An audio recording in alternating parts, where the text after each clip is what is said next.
ఉన్న బంగారాన్ని విడిపించి ఆ రోజు ఆన్లైన్ రేటుకే మేము కొంటాం. Sharma gold company. అందరికీ నమస్తే. నేను మీ జాహ్నవి. మనతో ఉన్నారు అగ్ని ఉపాసకులు, ప్రముఖ ఆధ్యాత్మికవేత్త తిరుపతి మూర్తి అవధాని గురువు గారు. మాట్లాడేద్దాం. నమస్కారం గురువుగారు. ఓం శ్రీ మహాగణాధిపతయే నమః. గురువుగారు, సంతానలేమి, పిల్లలు పుట్టకపోవడం, ఈ సమస్యతో చాలా ఇబ్బంది పడుతున్నారు.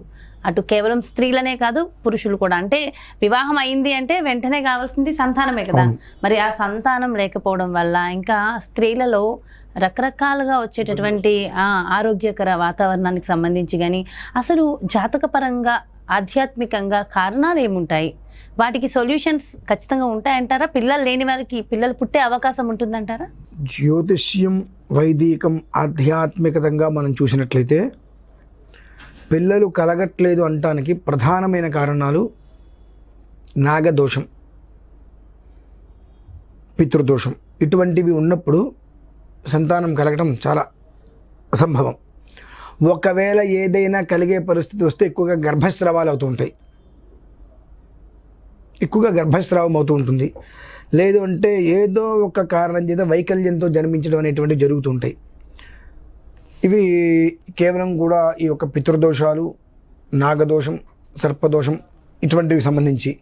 ఈ దోషాలు మనకి ఎందుకు వస్తాయి అంటే, ఇంతకుముందు దాదాపు ఎవరికి లేవమ్మా. ఇప్పుడు దాదాపు ప్రతి ఒక్క 10 మందిలో 8 మందికి ఈ దోషాలు ఉంటున్నాయి. ఈ రోజుల్లో ఎక్కువ ఉంటున్నాయి.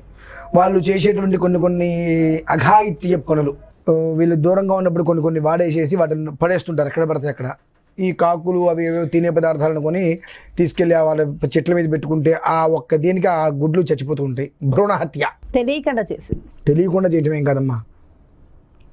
ఎవరు బయట పడేరు కదమ్మా, వీళ్ళు రోడ్డు మీద పడేస్తుంటారు. నేను ఎందుకు చెప్తానంటే, ఇంత పూర్వం నేను 3 సార్లు చూశాను. నిన్న నేను నర్మదా నది పుష్కరాలకు వెళ్ళినప్పుడు కూడా మేము స్నానాలు చేస్తున్నాం కదా, ఆ పరిసరాలు మొత్తం కూడా అవే ఉన్నాయి. ఎంత అనిపించిందో, ఇక్కడికి పాపానికి వస్తున్నారు, పుణ్యానికి వస్తున్నారు, పాపం మూటకట్టుకోవడానికి వస్తున్నారు వీళ్ళు చెయ్యి అనిపించింది నాకు. అంటే అక్కడ తీసుకొచ్చి పడేస్తున్నారు అవన్నీ ఆ నర్మదా నది పరిసరాలలో. ఇంత కర్మ ప్రార్థన చేయని కానీ అనిపించింది. ఇటువంటి వాటి వల్ల ఏమవుతుంది, సంతానం అనేటువంటిది ఉత్పత్తి కాదు. ఈ భ్రూణ హత్యలు జరుగుతూ ఉంటాయి. అలాగే పాము పొట్ల మీద పడ్డప్పుడు లోపల ఉన్నటువంటి చనిపోతూ ఉంటాయి. దీనివల్ల ఆ సర్పదోషాలు, నాగదోషాలు ప్రతి 10 మందిలో 8 మందికి ఖచ్చితంగా ఆపాదిస్తున్నాయి. వాళ్ళు చేసుకున్న చేతులారా చేసుకున్నటువంటి వాటికి ఇవైతే ఖచ్చితంగా వస్తున్నాయమ్మా. అయితే దీనికి మనకు పూర్వ ప్రమాణాలు కూడా, దశరథ మహారాజు వారు కూడా కొన్ని 100 సంవత్సరాల సంతానం లేకపోతే పుత్రకామేష్ఠ యాగం అనేటువంటిది ఒకటి చేశారు. తర్వాత 4 సంతానం చక్కగా, ఇలా చాలామందికి ఈ రకమైన సంతానాలు కలిగాయని మనం విన్నాం. ఒక 6 సంవత్సరాల క్రితం మన పీఠం నుంచి పుత్రకామేష్ఠి స్కంద హోమం అని ఒకటి చేశామమ్మా. అప్పుడు సుమారుగా ఒక 300 మంది వరకు ఆ యాగంలో పాల్గొన్నారు. యాగం దశరథ మహారాజు చేశారు. పుత్రకామేష్ఠి స్కంద హోమం మీరు చేశారు. 6 సంవత్సరాల క్రితం చేశా.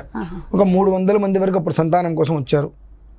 ఈశ్వరానుగ్రహం ఎంతవరకు లభ్యమైంది అంటే, వారు వచ్చినటువంటి ప్రతి ఒక్కరు కూడా భక్తి శ్రద్ధలతో పరిపూర్ణంగా అక్కడ ఏం చేస్తున్నారు అనేటువంటి దానికన్నా నాకు ఆ మాతృత్వం కావాలి అనేటువంటి దాంట్లో వచ్చారు.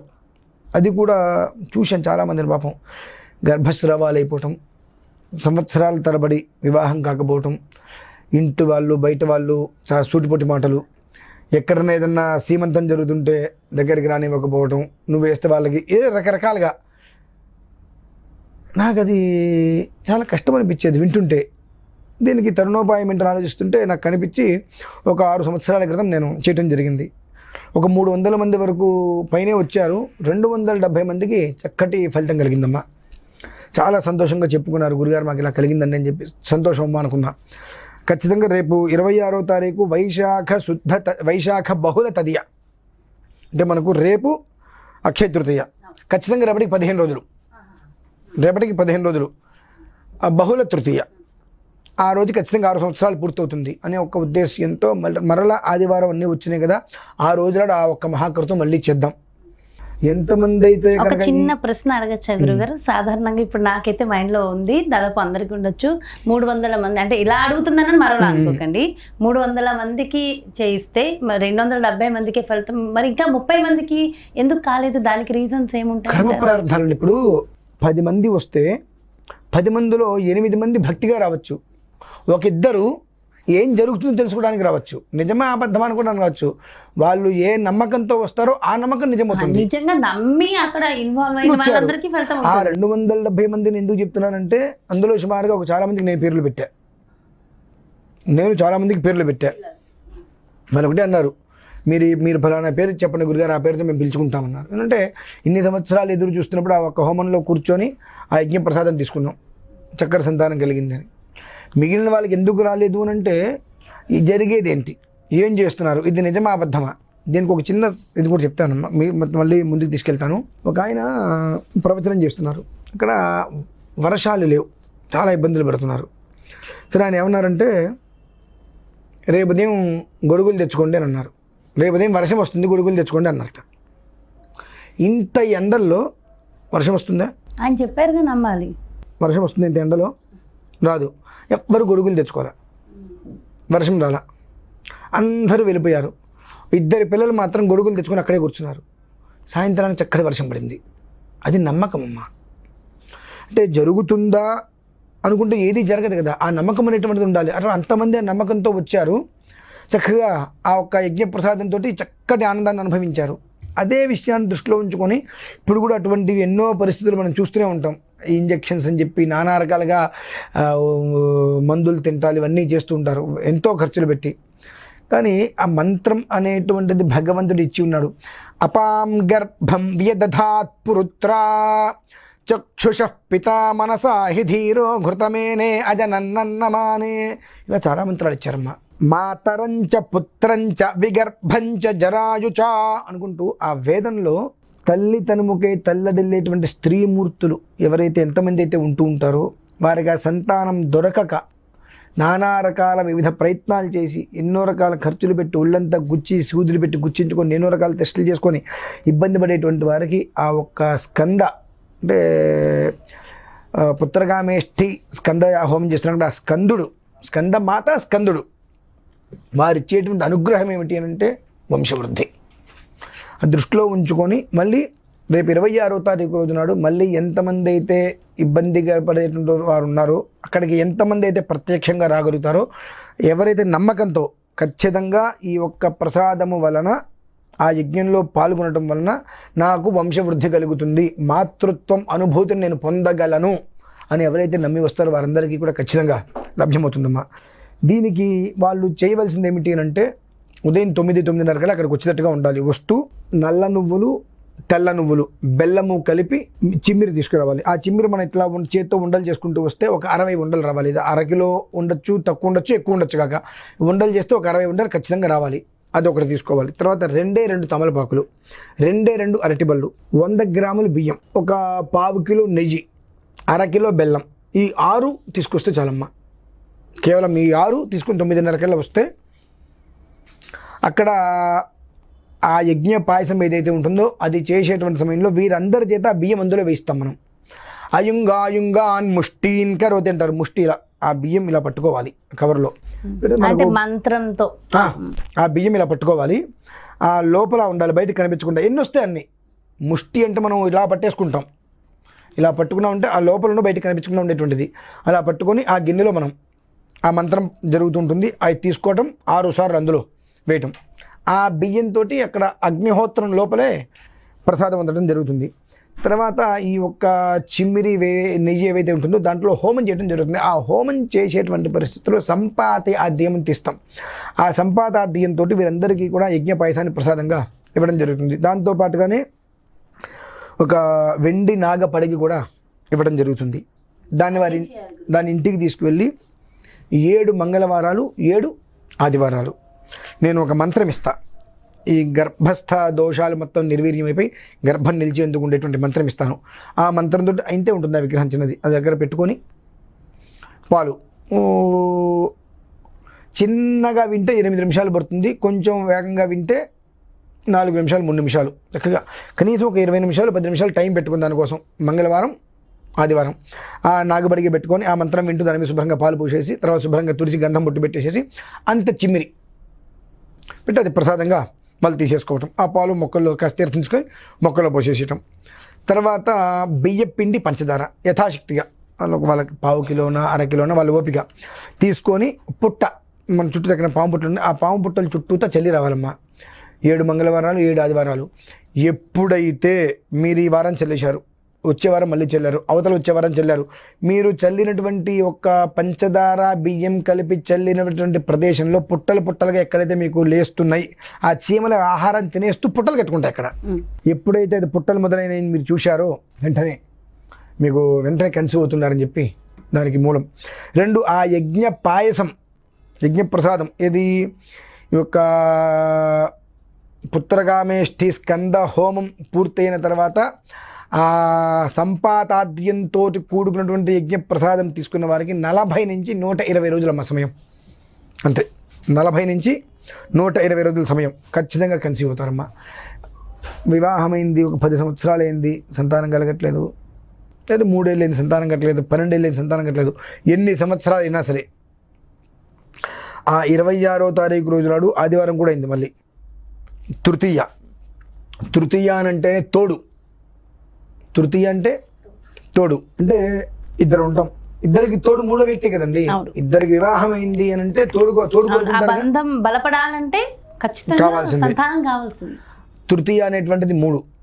బహుళము అని అంటే చీకటిని తొలి చేసేటువంటిది బహుళం. అందులోనూ కూడా ఒక రహస్యం ఏమిటి అని అంటే శుక్లపక్ష అష్టమి నుండి కృష్ణపక్ష అష్టమి వరకు పౌర్ణమి ఘడియలు, పూర్ణ చంద్రుడు ఉంటాడు. అలానే కృష్ణపక్ష అష్టమి నుండి శుక్లపక్ష అష్టమి వరకు కూడా క్షీణచంద్రుడు. అంటే మనకు అమావాస్య పౌర్ణమి మాత్రమే మనం చూసుకుంటాం, ఈ పక్ష విధానాలు మనం చూడం. దక్షిణ శృంగం, ఉత్తర శృంగం, సమశృంగం అని చెప్పి చంద్రుడు 3 విధానాలుగా ఉంటాడమ్మా. ఒక్కసారి చూస్తే ఇటు తిరుగుతాడు, ఇంకోసారి చూస్తే ఇటు తిరుగుతాడు, ఇంకోసారి చూస్తే ఇలా ఉంటాడు. అంటే దక్షిణ శృంగం, ఉత్తర శృంగం, సమశృంగంగా ఉంటాడు. ఆ విధానాలు తీసుకున్నప్పుడు మీరు ఎప్పుడన్నా గమనించండి, అష్టమి నుంచి అష్టమి వరకు, పౌర్ణమి నుండి అష్టమి వస్తుంది కదా, ఆ అష్టమి నుంచి రోజు చంద్రుని చూస్తుండండి. మళ్ళీ అష్టమి వరకు చంద్రుడు ఆకృతిలో ఉంటాడు, వెలుతురిస్తూ ఉంటాడు. మళ్ళీ అష్టమి నుంచి పౌర్ణమి అమావాస్య ముందు అష్టమి వరకు క్షీణచేదశకి వెళ్తూ ఉంటాడు. ఆ విధానం ఉంటుంది అక్కడ. కాబట్టి ఆ విధానం ఏ రకంగా అయితే కనుక శుక్లపక్షమనందు చంద్రుడు దినదిన ప్రవృద్ధి చెందుతూ ఉంటాడో ఆ రకంగా ఖచ్చితంగా ఆ ఒక్క పుత్రకామేష్టి స్కంద హోమం రోజు నాడు ఈ ఒక్క విధానంతో ఎవరైతే ప్రత్యక్షంగా వచ్చి మాతృ విధానానికి తపన పడుతూ ఎన్నో రకాల అవమానాలు పడుతూ ఉంటారు పాపం స్త్రీమూర్తులు. అటువంటి వారు ఎవరైతే ఉంటారో వారు వచ్చి అక్కడ కూర్చొని ఆ యజ్ఞప్రసాదం తీసుకొని ఈ ఒక్క విధానాన్ని అనుసరిస్తే 40 చివరికి 120 ఈ రోజుల్లో కన్సీవ్ అవుతారమ్మా ఖచ్చితంగా, ఎలాంటి సందేహము లేదు. 4 నెలలే, 120 రోజులు, 4 నెలలు ఖచ్చితంగా అయి తీరుతారమ్మా. ఏంటంటే ఇది నేను ఇంత పూర్వం చేసి ఉన్నాను, ఆ ఫలితాన్ని చూసి ఉన్నాను కాబట్టి మరొక్కసారి ఆ విధానాన్ని అనుసరించినట్లయితే అంతమందికి కూడా ఆ భాగ్యం కలుగుతుంది. ఎందువల్లంటే నగాయత్ర్యా పరమంత్రం నమాతు పరదైవతం, గాయత్రిని మించిన మంత్రము లేదు, తల్లిని మించిన దైవం లేదు అంటారు. అటువంటి ప్రతి స్త్రీకి కూడా అమ్మ అని పిలిపించుకోవాలని ఉంటుంది. ఆ పిలుపు కోసం పాపం వాళ్ళు పడేటువంటి తపన అంతా ఇంత కాదు చాలా మందికి. ఎందుకంటే నేను ఇది అప్పుడు చేయడానికి అప్పుడు నాకు ఏంటి కెమెరాలెస్ వీడియోస్ తెలియదు కాబట్టి చెప్పలేదు. ఎందుకనంటే అండి నాకు వివాహమైనప్పుడు బాల్య వివాహం నాది, అమ్మాయికి 12 సంవత్సరాలు. 12 సంవత్సరాలు అంటే మా ఇళ్ళల్లో రజస్వలాత్పూర్వం చేస్తారమ్మా. చేసిన తర్వాత 2005లో కాపురానికి పంపించారు, 2004 చివరిలో కాపురానికి పంపించారు. కాపురానికి పంపించగానే ఇంకా వీడికి సంతానం కలగట్లేదని చెప్పి మా వాళ్ళే, నా వయసు ఎంత తిప్పి కొడితే అప్పుడు 20-21, వీడికి ఇంకా సంతానం కలగట్లేదని చెప్పి అంటూ మా వాళ్ళకి సీమంతం జరుగుతుంటే అక్కడ మా ఆవిడ ఉంటే పిలవలేదండి ఆమెని. అంటే ఇది కాపురానికి వచ్చి 4 రోజులు 2 నెలలు కాల ఇంకా కడుపుతూ ఉండలేదని చెప్పి సీమంతం చేస్తుంటే రానిలేదు. మనుషులు ఎలా ఉంటారు అసలు అది నాకు అప్పుడు తెలియదు. నాకు అంటే పిల్లలు ఇంకా కలగలేదంటే ఇట్లా రానివ్వరు అనే విషయం మనకు తెలియదు, అర్థం కాలే నాకు ఎందుకు ఇలా చేస్తున్నారు అని చెప్పి. అది ఏడిచింది మావిడ. వాళ్ళకి అర్థమైనంతగా మనకు అంత అర్థం కాదు కదండి. 100 మందికి 100 విషయాలు చెప్పకుండా చెప్తాం, కానీ మెంటల్గా వాళ్ళకి ఎలాంటి టార్చర్ వస్తుందో అది మనకు తెలియదు. ముఖ్యంగా ఆడవాళ్ళలో బాగా ఎక్కువ తెలుస్తుంది. ఏం జరిగిందో అర్థం కావట్లేదు, ఏడు చేసింది. నాకు అంత విషయ పరిజ్ఞానం మనకే ఉంటుంది అప్పట్లో. తర్వాత 2004 చివరిలో కాపురానికి పంపించారు. 2006లో పిల్లవాడు పుట్టాడండి. అంటే 2005లో ఆమె ప్రెగ్నెన్సీ వచ్చింది, 2006లో పిల్లవాడు పుట్టాడు.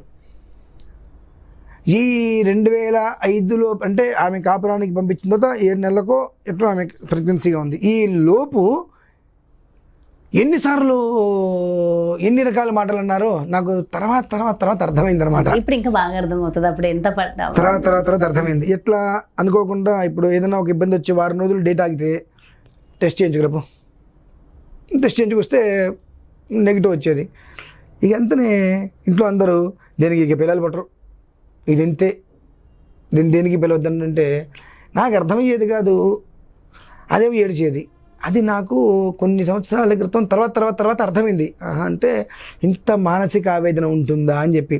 అది మనం రెగ్యులర్గా గురుగారు మీతో మాట్లాడాలని చెప్పిన కాల్స్ వింటూ ఉన్నప్పుడు వాళ్ళ బాధలు చెప్పుకుంటుంటే ఇంత కర్కోటకంగా ఉంటారా అనిపిస్తుంది. ఈ రకంగా హింస పెట్టే వాళ్ళందరినీ కూడా నిలబెట్టి కాల్చిపారేయాలనిపిస్తుందండి. అంటే నీ బ్రతుక్కి నీకు పెళ్ళైన తర్వాత 6 ఏళ్ళకి పిల్లలు పుట్టారు, నీ వంశంలోనే ఉంది కదా, మరి నీకు వివాహమైన తర్వాత అదే జీన్స్ వస్తాయి కదండి. కానీ నీకు 6 ఏళ్ళ వరకు పిల్లలు పుడుతున్న ఎవరు మాట్లాడకూడదు. నిన్ను ఒక మాట్లాడిన మాటలు నువ్వు పడి బాధపడ్డావు, అదే నీ కోటలకు నువ్వు అంటున్నావు కదా. అది నాకు బాగా బాధ అనిపించి ఒక 6 సంవత్సరాల క్రితం ఈ విధానాన్ని అనుసరించా. రేపటికి మళ్ళీ 6 సంవత్సరాలు పూర్తవుతుంది. అయితే చాలా మందికి ఆరోగ్యపరంగా కూడా చాలా సమస్యలు ఉంటాయి. అలాంటి వాళ్ళకి కూడా ఇదంతా ఒక మాట చెప్తాను. స్త్రీ గర్భవతి అయింది అంటే అనారోగ్యం కనుక గర్భస్థ దోషాలుంటే ఆమె గర్భవతి కాదు.